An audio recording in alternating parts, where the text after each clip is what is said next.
So I only have a couple minutes on this thing. So let me just say this. I've been seeing Kyle, my narcissist, for a couple weeks now. And after last weekend, I finally felt, after like several months, I felt like sexually satisfied, okay? So that was the only upside of this whole thing, was that at least I got sexually satisfied, which is maybe the only reason I hold on to this right now, as sick as it sounds, because I know I'm mentally ill from him. But, you know, he does things to torment me in different ways now. Okay, so this time, now it's all about, like, just randomly talking about the woman that he cheated on me with. Just randomly, just including her in our conversations. The second thing is like me saying, when he handed me a blanket the other day when I was on his couch, and I said, so who's been having sex on this blanket? It used to be my blanket. And he just smiled real evil, like he was just so happy and so high that he was hurting me with the thought of who fucked on that blanket, him and somebody else.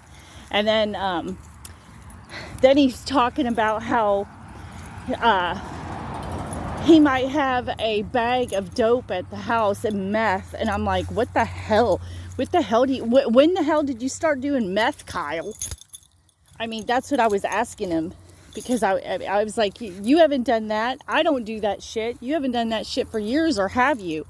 And he was talking about how, hey, you know what? If women blow, he called it a name. I don't know what it was. If women are smoking meth and they blow it on your dick, you'll get a contact high.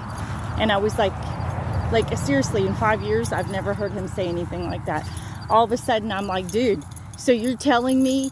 So all I can see is him and Krystal smoking meth together. So obviously he was doing meth with her, because he pretty much gave himself away. And she was blowing it on his dick or something, giving him a contact high. Real disgusting relationship, I'll tell you what. Real fucking disgusting. And the only thing is, to keep him around is just to get me sexually satisfied right now. Because other than that, I mean, it's like going on 6 right now, and I don't want to talk to him. I don't have anything to say to him. All he does is, the only reason he is in my life right now is to cause pain. That's the only thing that he is here for. He's a demonic filth, just like I always said he was. He's demonic filth, and the only reason that he is here is to cause me pain. That's all he wants to do, is cause me pain. If you thought he was a demonic filth before, which he was, because he was very abusive, now, after he's done being abusive, he just looks like, just aloof, doesn't care about anything or anybody. Just like where he used to obsess over me, he doesn't do that shit anymore. He just is aloof, like he doesn't care. He just doesn't have any feelings. He doesn't, like, he's even worse now than he was.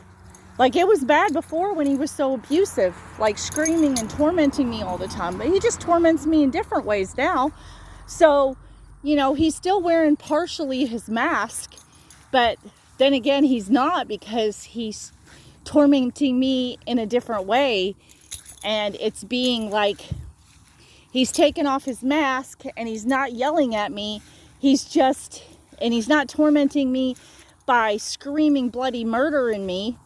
But he's just tormenting me by being hateful and then going, I didn't do anything wrong. Okay, so you don't think it hurts me? You don't think it hurts me about bringing up things that you did? You don't think that hurts? That you had another life and left me for something else? I mean, seriously, the dude loves it. And he hardly gives me any of his, I mean, I'm giving like my heart. And he's just loving it. He's just loving it. He doesn't have a heart. He doesn't care. He doesn't feel anything for me. He doesn't feel anything for anybody.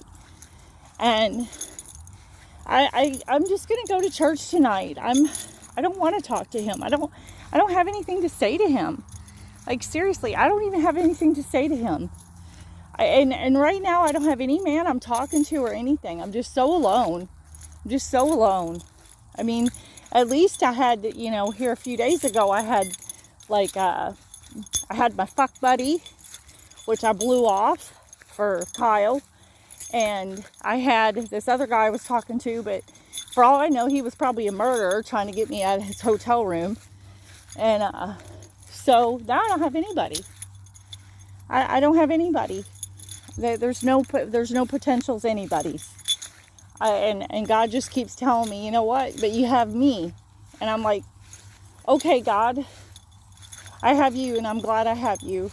But I guess I'm just supposed to be alone. I'm supposed to live without hope and having any relationship. I'm supposed to live without hope about having my house fixed. I'm supposed to live without hope on everything. I'm just supposed to be alone and lonely for the rest of my life with nobody by my side. Nobody to hold me in the middle of the night. I just have to be by myself and hold on to my big 95-pound dog. That's my life. That's what I get.